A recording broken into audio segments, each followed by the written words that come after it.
Hi everyone, it's Catherine here from Inky Fingered Cat. Super quick video today. I spotted when I was looking in my stash this fabulous stamp set, and I think I may have never used it or maybe used it once. And I thought, oh, that needs to change. So I popped it in the basket of goods to be used and decided today was the day. I have grabbed a jelly print background that was ready-made.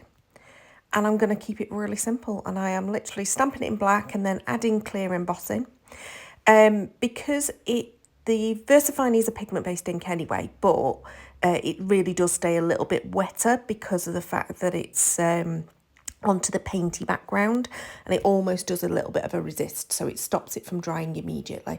So it's a really good way of adding embossing. Obviously I could have embossed with black powder, but I find stamping in black and adding clear embossing is cleaner.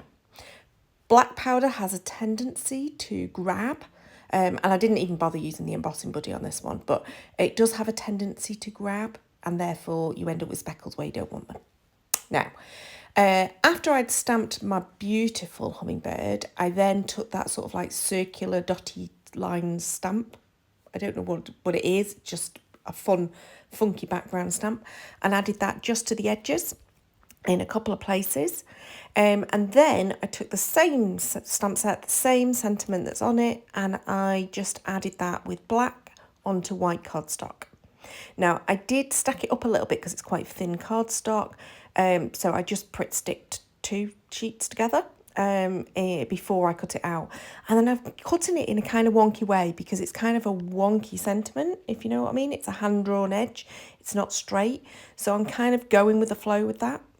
And I'm literally just going to stick them down onto the background. I mean, genuinely, this is such a simple card, and with a range of different backgrounds, it's going to look different on each one. So I could have done multiple, but on this particular time that I was crafting, I'd only got about 20 minutes in total, and this took me 14 minutes to make. So I could absolutely have done it on multiples, just time, you know, that was allowed.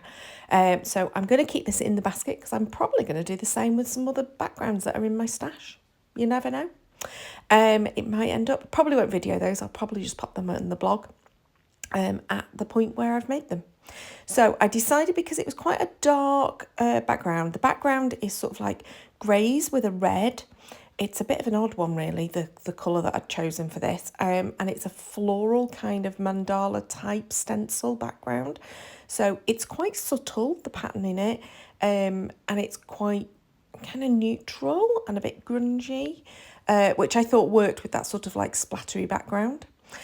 So I decided it needed white, and then I went with a black mount for the final mount, and then stuck it onto a white card blank. It kind of looks like a framed piece of art then. I do think that looks slightly wonky as I'm now looking at the video, but it doesn't look wonky in real life. So either my eyesight's just getting worse and I'm getting more, everything's more wonky, or there's something weird going on with this video. Don't know. Well, if it's wonky, it's wonky.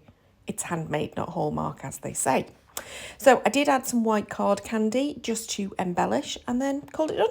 So dead simple, artsy card. I love that stamp.